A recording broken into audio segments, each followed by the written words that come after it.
We believe that you are strong by design, and you were made in God's image to have a strong body, mind, and spirit.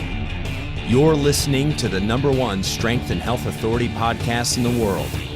So let's get ready to unlock your potential and transform your life in today's episode.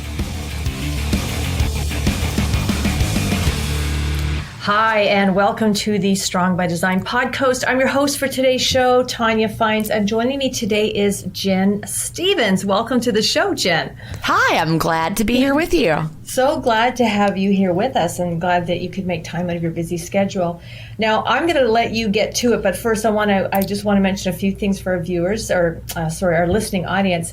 If you haven't heard of Jen Stevens, I'm kind of wondering where you've been, especially with intermittent fasting being such I think it's been a topic for a while, but it seems to be really, trending right now. And Jen is joining. Well, she lives in Augusta, Georgia, so that's where you're joining us from today? Yes. Okay, excellent. And she's been following the intermittent fasting lifestyle since 2014. So this lady knows all the ins and outs about intermittent fasting and how to make it work for you. She has a Doctor of Education degree in Gifted and Talented Education from North Central University. You got that in 2009. And a master's degree in Natural Sciences from the University of South Carolina. You also taught elementary school for 28 years before retiring to focus on intermittent fasting full time. Yeah. And she is an Amazon #1 selling author with Delay, Don't Deny, Feast Without Fear, and I think Fast, Feast, and Repeat. Is that the most recent? It is. That's the New York Times bestseller, which is very exciting. That is very exciting. So I think we're going to just jump right into it. So again, welcome to the show, Jen. Perfect. Well, thank you. So tell us, how did you go from being a teacher to doing this? Like, what got you here? I'm still a teacher, right? Yes, clearly. I'm no longer in the elementary classroom, but I'm now teaching people about intermittent fasting. And, I didn't really ever dream that I would be doing this, right? I knew I wanted to be a teacher from the time I was little. When you're little and they say, what are you going to be when you grow up? It was teacher. And, I started teaching dance at my mom's dance school when I was maybe 12. I had a little class that she let me teach, little tap dancers or something. And so, I went off to college, majored in elementary education. That was it. But along the way, and probably, it didn't hurt that my mom was a dance teacher. I got started with the whole idea of dieting, right? My mom was always on a diet or off a diet or thinking about being on a diet or saying she should be on a diet. So I just grew up thinking that's just what you did. Right. You criticized your body and you thought about when you were going to be on a diet. Right. So, when I went off to college, I gained the freshman 15 and started. There was my first, foray into dieting was calorie counting. I'm sure a lot of people had the same introduction. I didn't know what to do. I didn't really know, but I was like, all right, I guess you count calories. So I started there. And, I was on that diet roller coaster from, college, that was the spring of 1987 when I finished my freshman year of college until, really 2014 when I really embraced intermittent fasting as a lifestyle. I had a lot of yo-yos up and down, and was constantly searching for a way that I could live so that I wouldn't have to be obsessed with, is it time to eat? What am I going to eat? Do I need to count this? What should I be eating? What should I not be eating? And thankfully, intermittent fasting helped me to lose over 80 pounds that I've been maintaining now since 2015, which means, I've been maintaining my weight for over 6 years, which is really exciting. It's exciting, and it's something that I think people do need to hear more stories like that, because so many people struggle with the yo-yo. They're going from one diet to the next and nothing's working. So I call it diet shopping. Every diet I did, for the most part, most diets I did, quote, worked and I could lose weight. It was the maintaining that was impossible. Right. And that's, I think, where people, I don't know, agree or disagree. But the comment I want to make, or a question I want to ask, is it seems like, and I've said this before, like, you can go on a diet and lose weight. That's great. So as far as weight loss, you can say that diet worked for me. But then how realistic is it as far as the parameters of this diet? What does it allow for that once you hit that goal weight to actually have a lifestyle that you can sustain it and actually be happy? Right. I lost weight a whole bunch of ways, but over the years the decades really that I was struggling with it. But it wasn't until intermittent fasting that it became something that I could maintain long term. And that's what got me started supporting other people. I was, by that time, Facebook was a thing, and I was in Facebook support communities that really helped me, stick with what I was doing and get to my goal. So when I got to my goal in 2015, I thought, I'd like to start a community just for me and my friends, where we can talk. I had people in college asking me about it, people that I taught with, currently at the time, other friends. And I'm like, people I'd met on the internet. I'm like, let's just have a safe space just for us. Mm-hmm. And so I started my first online intermittent fasting support group, August of 2015. And that's where I really got started mentoring other people. It was just me and my friends, but then it suddenly grew. People were finding it. And, this is way back in 2015 when there wasn't a lot of buzz really about intermittent fasting. There's a lot of really bad info, not a lot of books out there. So, that turned into me writing this really long pinned post for people who joined the group. I'm like, here's what we believe in our group. And it got longer and longer and longer. And then finally I realized, people keep asking, what should I read? How do I understand this further? And that's when I wrote my first book. 2016. I wrote Delayed on Deny, Living an Intermittent Fasting Lifestyle, because there was no book out at the time that had the information that I had been compiling. Because remember, I'm a teacher. Mm-hmm. I have a doctorate by this point, and in the story, I'd already written a dissertation. I knew how to research. I knew how to find information. So I thought I need to take all this information that I'm finding and put it in one place. So when people are like, "How do I start?" I'm like, "Just read this book, right? And then come back to me when you have questions after you read the book." Again, I'm a teacher. So, that's why I wrote the book, and that's why I started the communities. And that's why I think I'm in a great place to mentor other people, because as a teacher, I'm trained to gather information and then deliver content. Yes. That's what I'm doing. No, it makes you the perfect platform person to do this. So when it comes to like intermittent fasting, because I agree, there really wasn't a lot of great information at the beginning. It was kind of like we heard about it, we kind of had an idea what it was, but it was sort of, I think there was this very generalized idea of like, well, you don't eat for a really long period of time and then you can eat again. Yeah. And that of course creates an arena for lots of misinformation to be put and nurtured and to grow. And so even to this day, there's still I think it's better, but there's considerable misinformation, and people don't really understand the mechanics. Or what I've heard, my experience is that I hear people say, well, I like what I'm hearing about it, but then what happens, like, again, they feel like they're going to get stuck in it, and then they don't know what to do. Like, how do I live? How do I grow? How do I keep, So can you I'm going to back up there a bit, but can you talk a little bit about what exactly is intermittent fasting?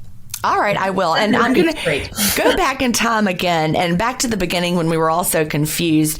And it was because we were all approaching intermittent fasting from the paradigm of calories in, calories out, and that intermittent fasting only works because you're eating fewer calories because you have an eating window and you're eating in a shorter period of time. That is really what we all thought in the early days.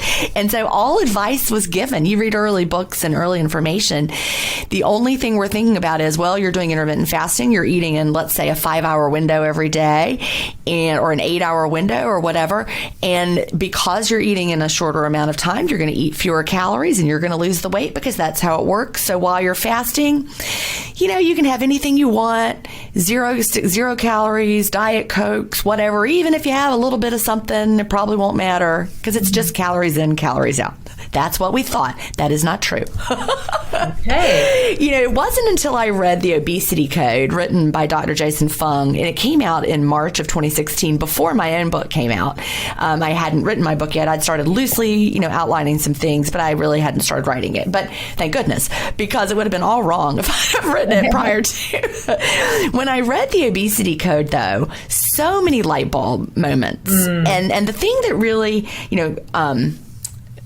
was just, life-changing for me was the whole discussion that Dr. Jason Fung has in there about the relationship between insulin and fat loss or fat gain and what's happening in our body. So he explained about insulin. When we have high levels of insulin, our bodies can't tap into our stored fat effectively, but we're in storage mode. I mean, we'd been hearing that through the low carb community, about getting your insulin down so you can, so you're in ketosis and you're tapping into fat. But he made the connection in the obesity code through other things like the cephalic phase insulin response, that even with a 0-calorie beverage, like I remember reading a sentence he had in the obesity code that said that stevia, which is 0 calorie and it's, quote, all natural, actually caused a higher insulin response or a greater insulin response than table sugar.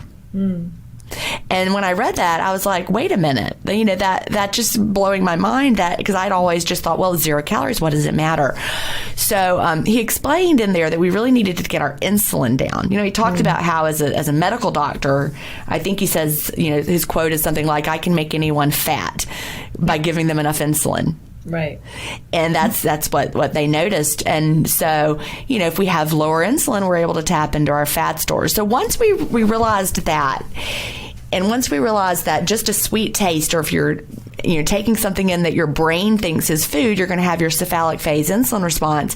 Insulin is released. You're not going to tap into your fat stores effectively. You're going to be hungry. And so that was where the idea for the clean fast really began. And so my own approach to intermittent fasting, called the clean fast, and in my intermittent fasting support groups, we started using that lingo. And so we realized the clean fast made all the difference. Okay, so explain the clean fast. All right, so we just talked about insulin, wanting to keep our insulin low. So when we're in the fasted state, there are 3 fasting goals, and I have these explained in detail in Fast, Feast, Repeat, which is my book that came out in 2020. So the first fasting goal is to keep our insulin low, so we can tap into our fat stores effectively. We don't want to be in storage mode. We want to be in fat burning mode. And so you don't want to take in anything that your brain thinks is going to have calories. So if it tastes like food, or if it tastes sweet, then your brain's like, oh, here it comes. Because in nature, everything that was sweet was something like sugar or honey or fruit. And so our body knew that we were about to have a glucose load coming in, so we needed more insulin to manage that. That's how it works behind the scenes. We can't control it. It just happens in the brain. So we don't want to take in anything that's sweet or has a food-like flavor. So our second fasting goal is we want to tap into our stored fat for fuel. So we avoid taking in any sources of fat during the fast. We don't want to take, to put butter in our coffee, for example, because there's a train of thought out there, well, if you put MCT oil or butter in your coffee, it's not going to create an insulin response. Although that may or may not be true. It's a smaller insulin response than, say, a Diet Coke or an actual Coke, but you're still going to have some sort of anticipatory, response going on in your body. But if we want to tap into our stored fat for fuel, we don't want to be taking in sources of energy. Also don't want to take in, like exogenous ketones, although I haven't really heard much of that lately. That was all the rage for a while. Everybody's like, can I drink ketones? We're like, no, please don't. Let your body make them for free from your own stored body fat. So our third fasting goal is we want to have increased autophagy. Autophagy is our body's amazing self-cleaning mechanism. And again, we had not heard that word. In the early days of intermittent fasting, we didn't know what that was. And then suddenly in 2016, the Nobel Prize for Medicine was awarded based on the concept of autophagy, our body's self-cleaning mechanism. It's kind of like, our recycling and upcycling system. Our body can work on old junky things like old junky proteins and recycle them if there's nothing coming in. So in order to make sure that we're experiencing increased autophagy, we want to avoid taking in any sources of protein during the fast. I mean, obviously you wouldn't eat a cheeseburger and think you're fasting, but for some reason people think, I'm going to drink some bone broth and that must be fasting because it's so low calorie? Well, it's also packed full of protein. So you don't want to take in anything like that. Right. So to stick to the clean fast, stick to plain water, nothing added for flavor, just plain water, or black coffee or plain tea. Don't add any, lemon slices or fruity things or creamers or anything like that. Even if it's, nut creamer, even if don't add anything like that. You just want it to be black coffee, plain tea. Also avoid the fancy herbal teas that have food flavor, like apple cinnamon delight. Your brain's going to be like, ooh, this is delicious. And so it's going to have that, oh, food's coming in kind of response. Right. The reason that black coffee and plain tea are okay, and we avoid all other flavors, is because a bitter flavor profile is not associated with an insulin response. Our team would like to thank you so much for listening to the Strong by Design podcast. And if you're enjoying today's show, please share this episode with at least one friend or family member who will benefit from this message. And please subscribe so you don't miss any future episodes. Go to strongbydesignpodcast.com. That's strongbydesignpodcast.com. Let's get back to the show. When somebody comes to you and says, like, okay, so I want to try this out. Right. What is your coaching strategy, or what do you tell them in terms of, okay, so here's where you start, here's what you need to do, this is how this gets going? That's a great question. Yeah. In my book Fast, Feast, Repeat, I have an important chapter in there called the 28-day fast start, and it's basically in the chapter there's a quiz that lets you decide which approach might be best for you. You can start off very slowly and ease your way in. That's right for some people. There's a more in the middle kind of approach, and then there's a rip off the Band-Aid approach. But it's really important to know which kind of person you are. If you start off, think about it like couch to 5K, right? If someone wants to become a runner, or if someone's goal is to run a marathon, you don't start off one day you're sitting on the couch, the next day you run a marathon.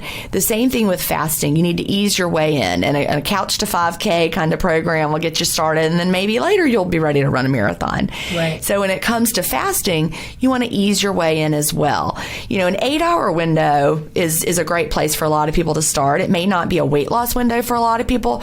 I'm not going to say it is not a weight loss window, because it certainly is. It just depends on so many factors, like how you structure your 8-hour window, what you eat in your 8-hour window, right?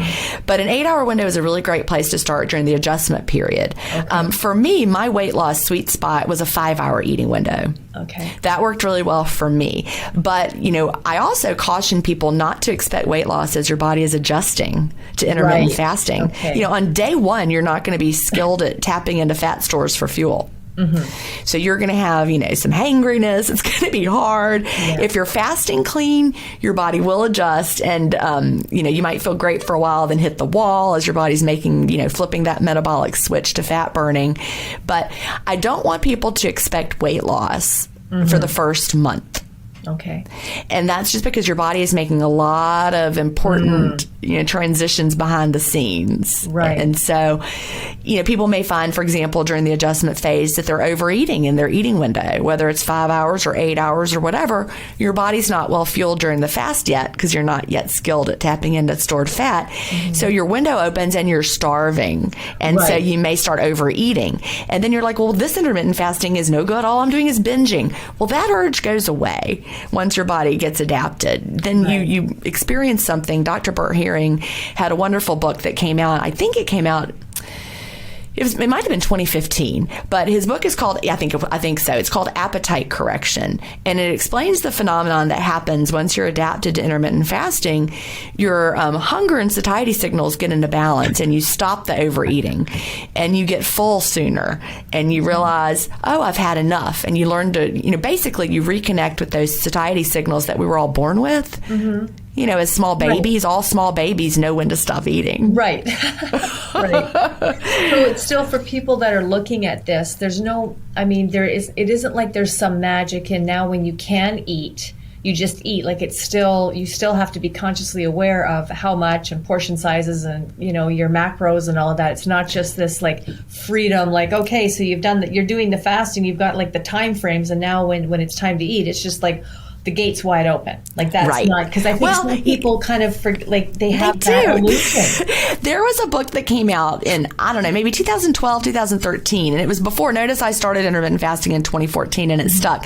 But I dabbled in it for years before we understood what was going on. But the 8-Hour Diet book came out before I was successful with intermittent fasting myself. And in that book, he said, eat all that you want, whatever you want within 8 hours and you will lose weight. Well, I never did. That didn't work for me because it's kind of like a challenge. Eat as much as you want in 8 hours. Okay, sign me up for that. But I ate too much and I didn't lose weight. So, in my first book, Delay Don't Deny, if you just see the title, Delay Don't Deny, and you don't read the book, you might think, oh, you don't have to deny.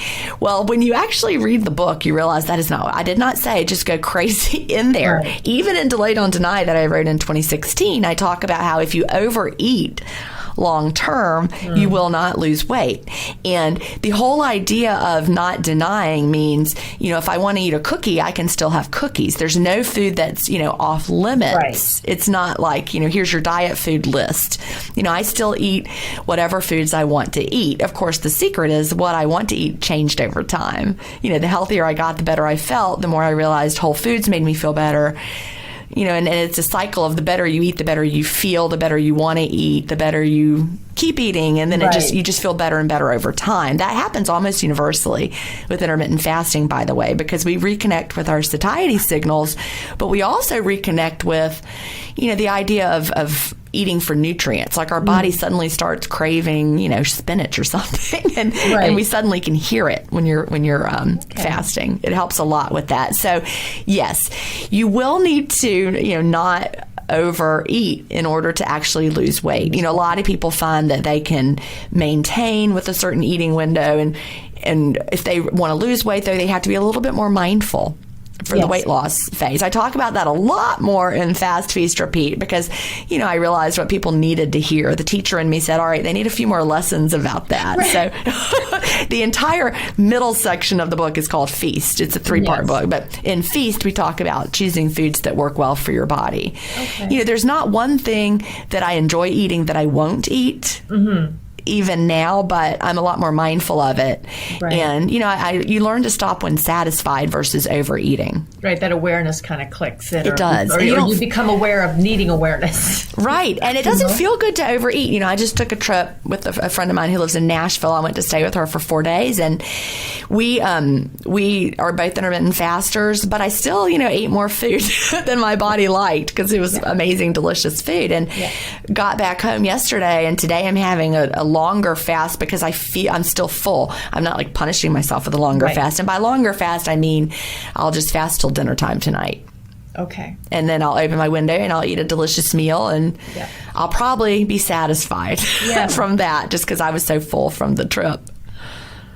So when I hear you talk, like I'm kind of hearing two sides to this because I'm sure there's my experience has been a lot of people looking at intermittent fasting are looking at it as a means to lose weight. They're looking at it strictly as a diet for the purpose of losing weight. Right. But as I hear you talk, I'm also hearing there's this other side of it as like a lifestyle and just feeling well, and it fuels my body, and you can it hasn't affected, like you're still writing books, you're active, you're doing things. So in terms of like intermittent fasting for diet purposes versus lifestyle, like talk about that a little bit, because is it for people that that have done it and are still doing it, did they get into that was it the start, was the motivation to lose weight, and then it's like I actually feel really good doing this, and it's not that difficult anymore?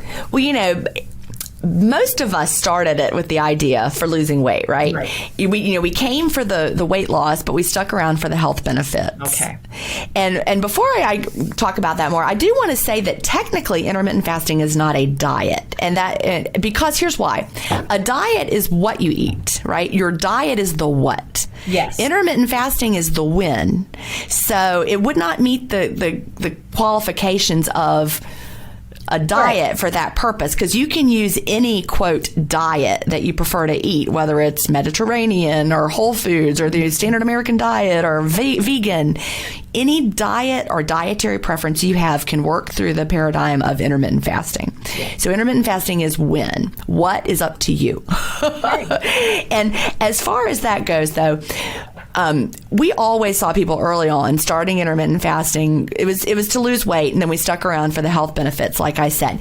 Then in 2019, something amazing happened, and that was right around December, I think 24th of 2019. The New England Journal of Medicine had a review article that talked about the amazing health benefits of intermittent fasting. And it was not a here's how you lose weight article. It was here is intermittent fasting as an amazing way for people to live a healthy lifestyle. And it was written by Dr. Mark Mattson, who is from Johns Hopkins, and he's one of the world's premier experts on the health benefits of intermittent fasting. He does neurological type research, so he came from it, from that side. But there's people, whether we're talking about cardiology or cancer or metabolic, there's so many health benefits that come along with intermittent fasting. And so after that article came out, in my online support groups, we had people tell us why they were interested in intermittent fasting. And the answer we usually got was, I want to lose weight. I want to lose weight. All of a sudden, the answers were, I want to get healthy. I want to get healthy. And that was thrilling because, intermittent fasting is the health plan with the side effect of weight loss. And that's really how I want people to think of it. We've always been taught that you have to lose weight to get healthy, right?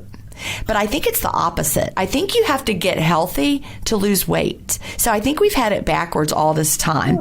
And intermittent fasting will help you get healthy. Hyperinsulinemia, or having really high chronic levels of insulin all the time, is very, very common. I read a paper, I actually have it linked in Fast, Feast, Repeat, that says that, so many of modern lifestyle diseases or illnesses are related to chronic high levels of insulin. Insulin resistance, metabolic syndrome, and they even suggest that we're measuring the wrong thing. By measuring A1C, we're actually on the back end of the problem. If we measured fasted insulin levels, we would be able to correct the problem before it got to that point. So we really want to think of intermittent fasting as a lifestyle that you do for health purposes, and then you can tweak it for the weight loss that you're looking for. But it's not something that you're going to start doing and then you're like, all right, I'm good now, I'm going to go back to eating all day, because you also won't want to. Let me just tell you. One day we opened our window early. We ate around noon. And that day we had a longer eating window. And by the end of the day, I was like, I have had enough. Exactly. And so I don't ever want to not live an intermittent fasting lifestyle because I feel so good. I have lower inflammation. I haven't needed allergy medication. Really? Yes. I used to be like the kind of person, I took, daily allergy medication.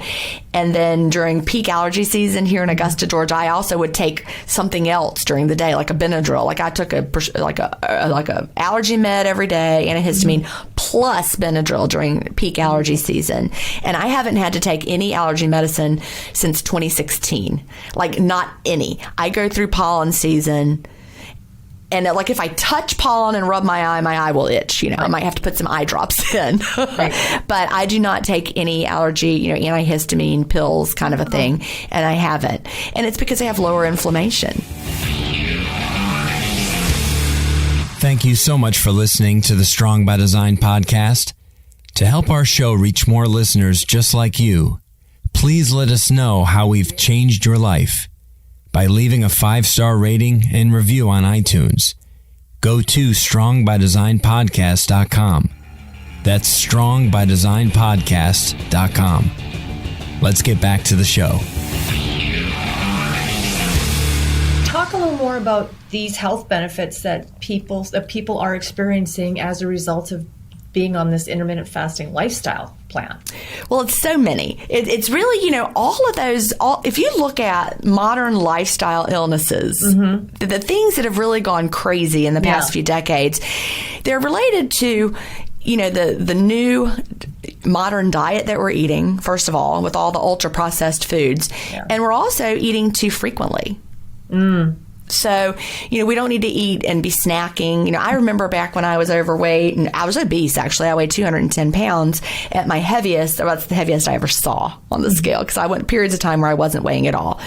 But I was constantly, eating or drinking something. Even when I wasn't eating, I had like a latte going on, right? I was always having something. Or if I wasn't having that, I was drinking a diet soda. So I had constant input. And so that gets you with the chronic high levels of insulin that are connected to so many things. The metabolic syndrome, people have fatty liver disease. It affects our brains. I talked about autophagy earlier and how that's where our body can really clean things up when we're in the fasted state. Think about it neurologically. When some of the things that are going on now, Alzheimer's, for example, our brain never has a chance to get in there and do some house cleaning.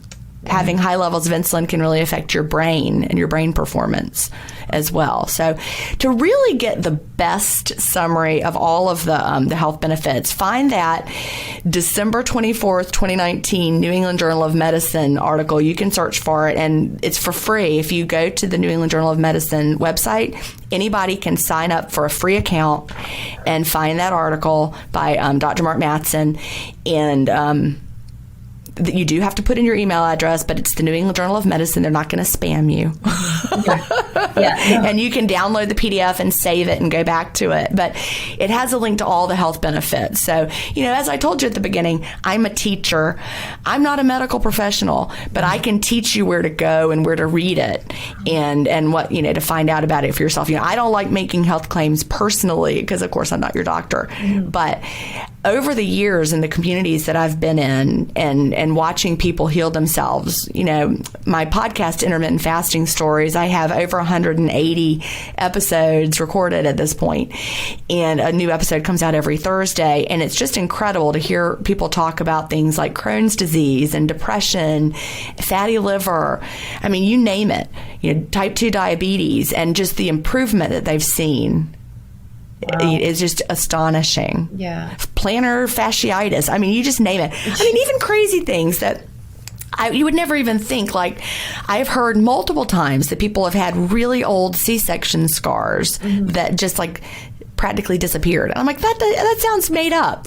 Right. But enough people have said it that it's happening, when they're fasting. It almost sounds a little bit like whatever's sort of ailing you, whatever your things are, whether they're big things or just small annoying things, that the lifestyle potentially can get you into a state of optimal health where this stuff seems to, because I'm sure listeners are going to be getting sick and tired of hearing me say it, because I think I say it in every podcast, but because to me, the human body is absolutely amazing. Right. It knows what to do if we let it do the right things, right? Yeah.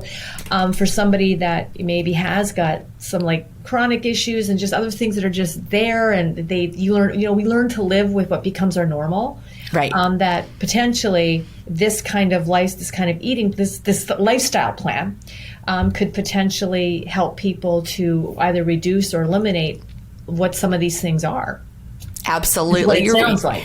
Our bodies really are amazing. They're amazing. I have a new book coming out January 4th. It's called Cleanish. I'm really excited about that. But it's not an intermittent fasting book. It's about lowering our toxic load overall. But it's cleanish. There's the ish part on there because, perfection is not required. It's eating mostly clean, living mainly clean, and unlocking our body's self-cleaning abilities. But we've got amazing self-cleaning abilities. Yes. But we've got to give our bodies time to do that. Yeah. Fasting is one way you can do that. But, putting the right foods in actually helps our body. All those phytochemicals do a lot of things in our bodies, and even things like sleep. Our glymphatic system. When we're sleeping, our brain actually has some self-cleaning that it does through the glymphatic system.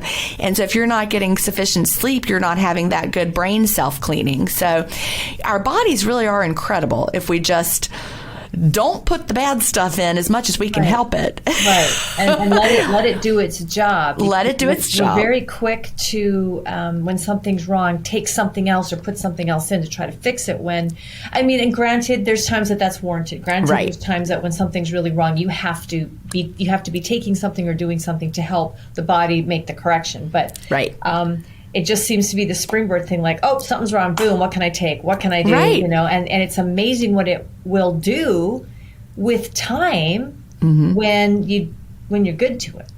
Exactly. It really is amazing. And so, we don't say that intermittent fasting is going to cure everything, and it might not even help your specific condition. It depends on what it is. Right. But it might give your body time to focus on healing that it needs to do, but it can't because it's so busy processing, all the food you're putting in all the time, right? Think about it like this. If you had, people coming over to your house 24 hours a day for a party that never ended, you would never be able to clean up your house, right? You got to say, all right, everybody go home. I need to clean up my house now. Right.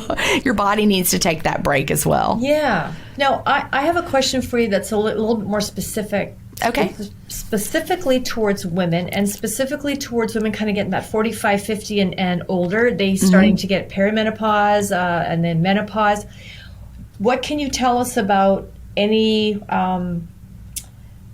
what can you tell us about that? What are you hearing or what are you finding with the people that you're communicating with and teaching and working with, as far as, because that's a demographic that I deal a lot with. Right. And this is a common question. It's like, what about intermittent fasting? They want to know, is keto going to work for them or is intermittent fasting going to work for them? And those seem to be the two that come up the most often with that demographic of women. Yeah, it's true. And that is such an interesting time. I just went through menopause. I'm 52. Oh my gosh, you look like you're in your 30s. See, you can see me. Nobody else can see me but you, right? This is not going to be a video. She looks like she's in her 30s. I swear. Well, I'm 52. Okay. Seriously, it's intermittent fasting. So I'm on the other side of menopause. And of course, I was not... When I started in 2014, I was just a normal cycling woman in 2014. And gosh, how old was I? 45, something like that. I got to do some math. But I was starting to have, I had, prior to intermittent fasting, I had fibroids. So I had some surgery there with that. And, then as time went on, I was going through perimenopause, and my cycles would be a little weird, like they are for all people in perimenopause. Yeah. But then, I had the menopausal transition exactly on schedule. 51 is the average age, and that's when I did it. Right there, I'm just good old average girl. Being a teacher, just hey, there we go. Check mark, average. So here I am on the other side, and I did have the symptoms that people have with the hot flashes, but it wasn't awful, and I went through it, and I didn't have massive weight gain and stuff like that. And I will say that now that I'm on the other side. Yes, I have different hormones now, and it's normal. And so my skin is different at 52 than it was at 50. Right. I lost all the weight and my skin was tight. Thank you, autophagy. And, but now I'm starting to get just the menopause, a little bit, as we have less estrogen, less progesterone, we do have skin changes. So I just want to put that out there. If you're on the other side of menopause, you have different skin than someone who has still got those hormones. So I'm just going to tell you it's going to be different for you. But as you're going through the transition, that's a tricky question to answer, because I didn't need to lose weight because I was already, at my goal weight. And I didn't gain weight, which is also, awesome. But for someone who's going through the menopausal transition and hoping to lose weight, you might not. So I want to explain this. Most women going through menopause gain weight. Mm-hmm. Just most women. Yeah. I mean, this is not new information. Right. We know that most women do. Yeah. We know that most women do. So if you have not ever done intermittent fasting, and now you're going through the menopausal transition, maybe the only thing that happens for you right now is you feel better and you don't gain weight. Right. But that is still a win. It is still a win. For a lot of women, that's a win. To not gain. if you were going to gain 15 pounds over the transition and instead you gain 0, that is a win. It's a win. So I am not going to promise that if you're going through menopause that you're going to have amazing weight loss also with intermittent fasting. You may need to wait until the end of your menopausal transition and then do some tweaking. And, our bodies also change a lot. In many other ways. Like as I've gone through menopause, I realized my body doesn't process alcohol as well as it used to. It's just a fact. I used to drink wine every day and slept just fine. And then on the other side of menopause, wine affects my sleep more. I heard that from a lot of other women when I started talking about it. Right. Other women said, yeah, that happened to me too during menopause. I no longer could tolerate wine the same way. Right. So it's just a matter of listening to your body and realizing that you do have a different body after menopause than you had before. And you have to acknowledge it and not be mad at your body. Yeah. But accept that, your grandmama was a little fluffier after she went through menopause than she was before. Right. It's biology. Yes. And we can work with our biology, but we can't really fight it. Yes. We have to accept it and then work with the body we have at whatever stage we're in. Right. No, I agree. I agree 100%. Yeah. And I think I think whether we're talking intermittent fasting or whatever, women going through that transition want to do, it's just you just embracing it is going to make that transition a lot easier on you mentally and emotionally, because you can't stop what's happening. You can't change it, but you can work with it and have a much better experience. You have to work with the body you've got. And, the body I have now is not the same as the body I had 5 years ago. It's not the same as the body I had 20 years ago.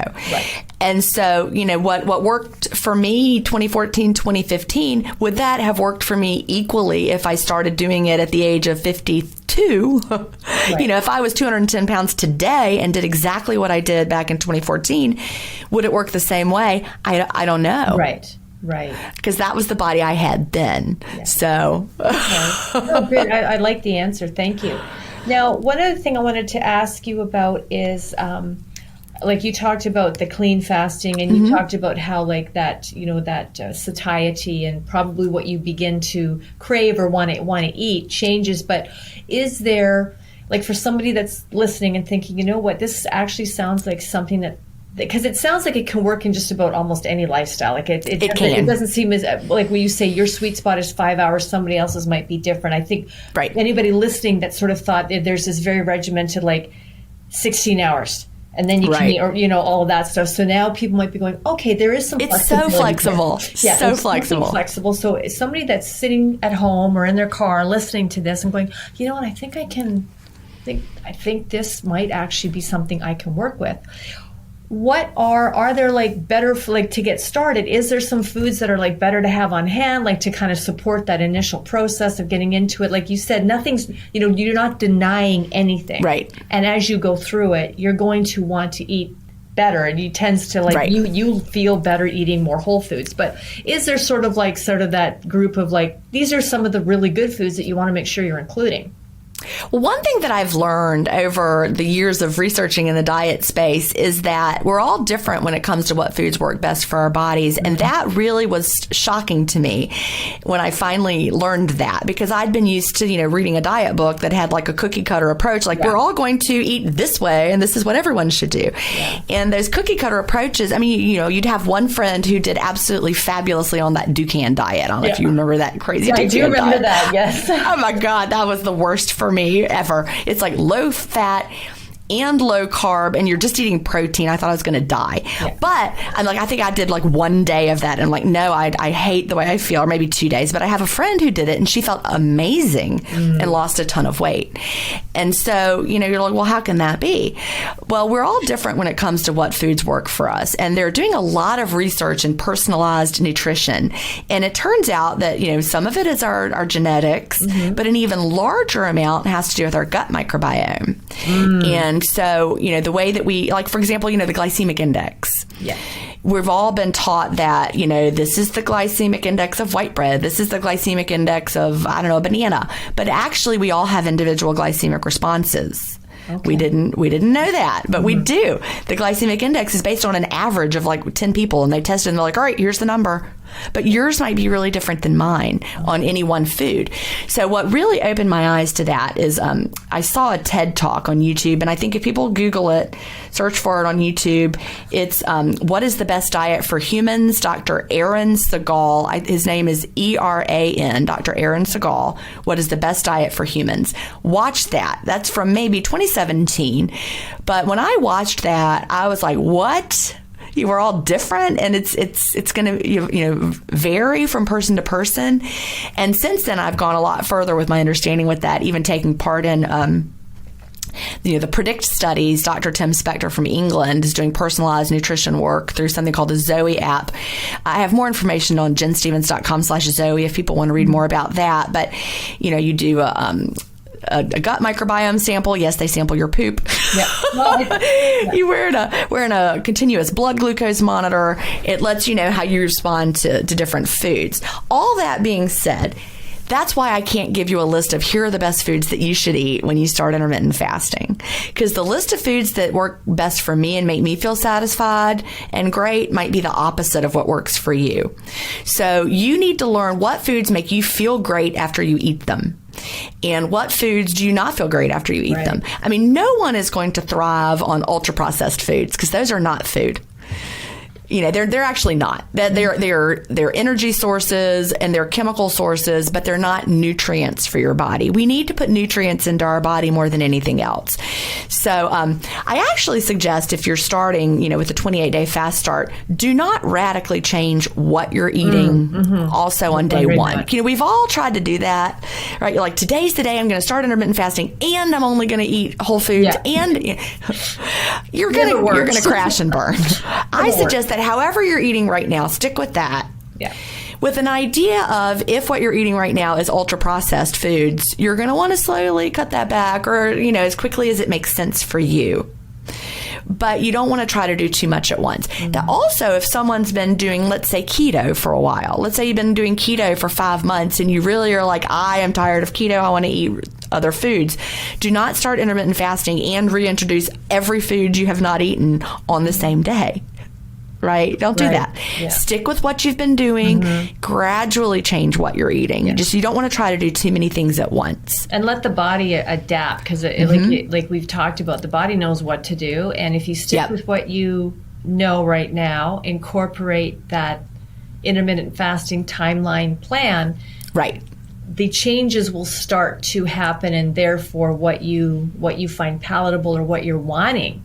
You might be a little more, your body might start to direct you like, salad would be really great right now. Exactly. And then you just start to crave it and you're like, I'm having it. Yeah. And then that becomes your kind of new, then you look at your fridge and your pantry a year later and it's like, wow, there is some different things. It's so different. It's going to be so different. Yeah. Exactly. And if you're someone who you already know that you feel better and you lose weight and you're happier eating a lower carb approach, then you don't need to start adding in, cake and cookies. Right.